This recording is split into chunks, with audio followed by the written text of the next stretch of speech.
What is up, guys? Roach, aka Tyler here. Today we're here with a crew, or the crew, live commentary, and today I want to discuss probably one of the biggest topics that deals with both sides, or all three sides, not really for PC gamers, with the Nintendo, Sony, and Microsoft gaming platforms, and that is console individuality with their platform specific games, as well as games that go across all platforms but give one platform an distinct advantage. And I feel like firstly we should start off with first person shooters. If you look at Call of Duty, first of all, since that's one of the main games I play, if you look there, you can see that obviously for the past few years they've been swaying more towards the Xbox since they had the DLC given early, a lot of benefits to pre-order bonuses, and just this year they decided to switch it over and give it to PlayStation users, which honestly most PlayStation users didn't really complain about it that much. They were just kind of disheartened about how that the Xbox users got all the stuff early and such, and you have to buy the season pass in order to get it early, even though it was a cross-platform game. Now, in the defense of Call of Duty, Nintendo, the Wii U is not exactly built to handle their game, and that is the reason why most of their games do not come out, if at all, they do not come out quick, or maybe even in the same year as all the other platforms, and I believe that's just because of the manufacturing of the product itself. It's not meant to hold the amount of storage that these games require and be able to play the games in higher frames. Now, one thing that Nintendo has that other platforms don't is their classic platformers, their party games and such that are built for the Wii and the Wii U. And if you look at a lot of these games, they're centered less around a gamer and more around someone who's looking to have fun on a Friday or Saturday night. And for gamers, that tends to be sitting down and playing either a first-person shooter or a game that challenges them, or a game that's really casual like Minecraft or GTA. And with these games, you can see that on Nintendo, there's a lot of demand for people who want an entertainment system but don't want to go so far as to buy an Xbox One or a PS4, since they are above the price range of most people looking to buy an entertainment system. And a bonus I see, which I've swayed completely from my original topic, a bonus I see in buying an entertainment system such as the Xbox One or PS4 is that you get the added bonus of, if at any time you feel the need to dive into gaming instead of expanding it outside of just watching Netflix and Hulu and YouTube and such, if you feel the need to play a game, then you have the opportunity to without spending any more money other than buying the game itself. Now, to return back to my topic of cross-platform gaming, I feel that first-person shooters outside of Halo, most of them tend to be cross-platform, which has its advantages. And yes, Halo has decayed. I'd say decayed in quotation marks, just basing it off of, since I haven't played the game recently, I'm basing it off of pure feedback of the community itself and of critics and reviewers. And it appears that Halo 5 may have been more of a flop compared to the other games, as we can see the new Call of Duty coming out every year. They have amazing success in that game, even though it's slowly deteriorating. And Battlefield seems to be, and EA and DICE and such, seem to be improving off of all of these first-person shooters decaying in their quality and their quantity, in that they keep delivering new platforms and games such as Battlefront and soon to be Battlefield 5. you will see that they are working more on the quality of the game itself, because I believe Battlefield, although I haven't played many, I believe those are really high quality games with really high frame rates, dedicated servers, which is something I believe many first person shooters need to develop on. And they also have all of these amazing mechanics and the opportunity for mods if you allow certain servers to have them. And I feel like this expands the game outside of just being a first person shooter, as well as they develop side games. Yes, I know, as a money grab, but they tend to be somewhat decent for their price. And one of these is Battlefield 1942. That was an amazing aerial and navy fighting game, which I feel that EA may have mastered this, because if you look at Call of Duty, they're just a boots on the ground shooter.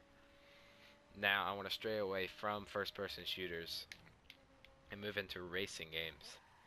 Now, yes, the game I'm playing now, The Crew, is on both Xbox, PlayStation, not on Nintendo, which is it's obviously not made for. But I feel like this game is lacking in what Gran Turismo and Forza have. Now, I haven't played but one Gran Turismo, and I have never owned one. So I have no swaying opinion in that, and I've only played Forza at friends' houses. The Crew is the only racing game I've actually owned and played on a daily basis. And I really enjoy it just because of the freedom you have and the customization options. But what I've wanted from a really long time is a circuit racer, not a street racer, which is not that difficult. If you look at GTA, I mean, they've mastered street racing practically, and The Crew has also developed a street racing system. But I feel like we need a circuit racer on PS4. Now, yes, Gran Turismo, I believe, has some circuit aspects to it, but I feel like if they brought Forza to the PS4 and Gran Turismo to the Xbox One, everyone would be happier. Now, I know Forza is a Microsoft-owned game, but I feel like if they were to expand to both platforms, it would be greatly profitable for everyone on PlayStation would want to play it, obviously, because it's a really well-made game. Now, also, they've been speaking about making some games cross-platform, and you can play with other consoles on them. Currently, if you look at Rocket League, they have cross-platform, but it's not for Xbox One and PS4. It's for PS4 and PC. Now, I feel like this is a great improvement because it allows you to increase your skill level by playing with a completely different platform. Now, if you look at the stats of players in Rocket League, it tends to go more beneficial for those who use a keyboard and mouse. And this is obvious because it shows that if you look at many of the different aspects of console gaming versus PC gaming, PC gaming tends to be more serious gaming because it's more expensive, first of all, a larger library, and the skill gap is ginormous. If you look at console gaming, most players, not all players, tend to be more casual and playing the games to have fun, not playing the games to be super competitive. That's why it's taken so long for console gaming to become a major league sport. Now, it is coming on the rise again since all the recent things that have been happening with ESPN and such, and the popularity boost of all these console gamers. And I feel like bringing more cross-platform in gaming is basically the only way to establish a major league game.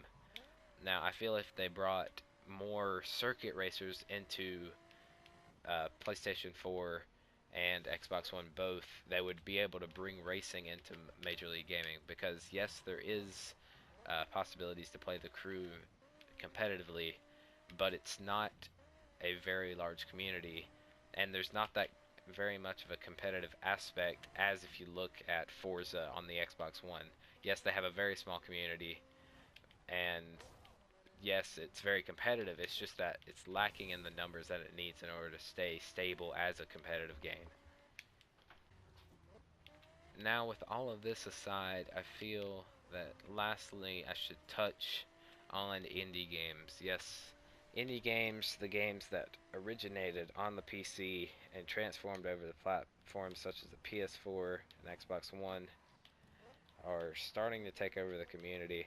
And I feel like this is a good change because many people who wanted to experience these indie games may have watched them on YouTube or such, and they've never really had a chance unless they owned a PC and were able to play the games if they had the sufficient space and the sufficient ability to do so. Now, I believe bringing these indie games over to console is a bit of a choice that may be difficult because if you look at the way that games are controlled on PC versus console, you have much more control with a mouse and keyboard than you do with analog sticks and buttons. This is firstly is because with the analog stick, you lack the ability to move very quickly or move certain distances or point and click in certain areas because those are two different motions. You would have to move with your thumb on the left or right analog stick and then either use the thumb or a index finger in order to touch one of the buttons, which usually is a classic control theme. It's usually a classic control theme for anything that requires you to build things and run a small tower or city or such. And even MMOs are run the same way with the point and click in order to move. Now, one of the biggest games I want to see transformed over to console, I believe, would be League of Legends, Dota, or Smite. And I feel that this needs to be brought over to console purely because there are many, many people who play on PC who may also own a console, and they really enjoy these games. And I feel like if they brought them over the console in any port possible, I feel like they could readjust the controls in order to allow an analog stick to decide which direction you're moving instead of the point and click. And I feel like you could register the bumper buttons, trigger buttons, or front facing buttons to have each individual powers and such. But I feel like if they brought that, yes, there'd be a smaller amount of people playing it just purely because it's not the PC version of it. But I feel like they could profit off of it. Yes, it's a port, and yes, it would take a lot of work to transfer the controls from a point and click to an analog directional moving game. And yes, it would take a little bit longer to register each button to a certain skill set and maybe combinations of buttons. But I feel if they put, let's say, League of Legends, which is currently a free-to-play game, which uh, without paying any money, you can play the game 100% fine. There's no lack of anything. And I feel like the only thing that's going to keep League of Legends from coming would be that microtransactions are not as popular on consoles as they are on PC. And if you don't know what a microtransaction is, basically what it is, it's a aesthetic addition to anything within a game that costs a small amount of money. And with the small amount of money, you get a small amount of content. But if you look at games like League of Legends, Dota, any of these free games, if you look at their profitability, it is insane from the people who buy new characters maybe, which I don't think is a thing. I don't play MMOs, so don't trust me on that. But they buy new skins, which, yes, it's an aesthetic thing, but if you play a game enough, you want to look good and look like you're good enough to be playing it. Let's say I've been playing League of Legends for 3 years now, and I'm practically a master. Yes, if you know you're not going to be very skillful at the game, you wouldn't buy the aesthetics for it because you wouldn't feel the need to, because you don't enjoy the game if you don't play well in it, or if you do enjoy the game and you don't play well with it, then you would buy the microtransactions. But normally people who have high skill in the game and who play the game quite often would buy these aesthetics just to improve their own experience and to maybe a self-esteem thing. And if you added these microtransactions to PlayStation and Xbox, I feel that not as many people would buy these because it's not as big as a market on the consoles as it is on PC. And if you look at upcoming games and games that currently exist, you can see that microtransactions are trying to come more and more into these games. If you look back to Black Ops 2, Call of Duty Black Ops 2, for example, they had the personalization packs. And I feel like this was the first implementation of microtransactions, and they done amazing. They allowed you to have skins for all of your guns for varying fees. I believe they were around $2 per pack, and I believe there were multiple packs that came with a deal. And this did amazing. I feel like if they were to implement microtransactions more and more and ease it into the market, if you look at Black Ops 3 now, buying these supply drops requires you to buy COD points or to play the game and earn crypto keys. But you'll see a lot of YouTubers and people who desire to have these items in the game. They will spend hundreds of dollars, maybe even thousands of dollars on these COD points, which start at a somewhat low amount and increase up to $100 for the highest pack possible. And you see them buying it week after week after week, trying to attain these items and skins and taunts and such. And this is a microtransaction application that I feel could work very well for something like League of Legends. Yes, I know it isn't their exact strategy, but this would allow for PC users to merge onto consoles because currently everyone knows the saying PC master race, and I think that's purely just because of the large library, the capabilities of the PC, and the ability to play any game that they want to, which is another point of the library. Now, with that, if you were to take PC games and put them on consoles, and if you look at consoles already, they're increasing in their specs year after year, and updates are coming out allowing them to expand their libraries. And you look at the indie games coming in and the exclusives, I feel like more and more people are merging onto consoles while still maintaining a small amount of people merging on a PC. Now, me personally, I do own a PC. I don't use it for gaming, but in the future, I want to transition more onto PC just purely because of the ease of use. And I feel like that's a problem with consoles is that they're not that easy to use if you're someone who wants to record their gameplay. Now, PlayStation has improved this as well as Xbox has improved this with the Connect Record option or the PlayStation Share button. But I feel like on PC, all you have to do is download an application or maybe pay for an application. If you download OBS, which is the free broadcasting software, you can use it on any type of device, of computer, excuse me. And you can record your gameplay, you can put face cam in, you can record your microphone, you can live stream, all of this with the click of a hotkey. Now, one benefit of the console from a PC is that with the console, it's much easier to hop on and play than it is with a PC. With a PC, you may need to start up you'll need to start up the computer itself, obviously, then maybe launch an application. Then within that application, you may need to start the game. Now, with the game itself, there's a lot of visual adjustments and sound adjustments and control adjustments that will need to be made before you start the game if you just bought it.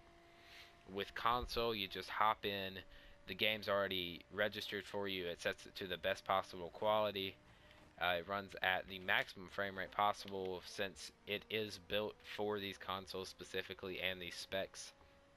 And you'll see that these games, there's not that many problems with them outside of maybe connection issues, which is a host problem or a personal problem, not the console's fault. Alright, so I believe I'm going to end the video here. If you want to hear me ramble on about gaming, cross-platforming, exclusive games, the problems with current gen gaming, problems with consoles, problems with PCs, problems with games, anything like that, drop a like, leave a comment. I will make sure to talk about anything related to gaming that you comment about, hopefully, if I get a chance to. And also, I want to leave a link in the description to one of the people I know very, very well. He lives in the UK and he has a small gaming clan known as WRDS, which stands for We Are Dark Souls, and they have a shop selling thumb grips and used games. I will leave a link in the description. The prices are very, very well if you compare them to other competitors. And I want to conclude it here. This has been Roach, and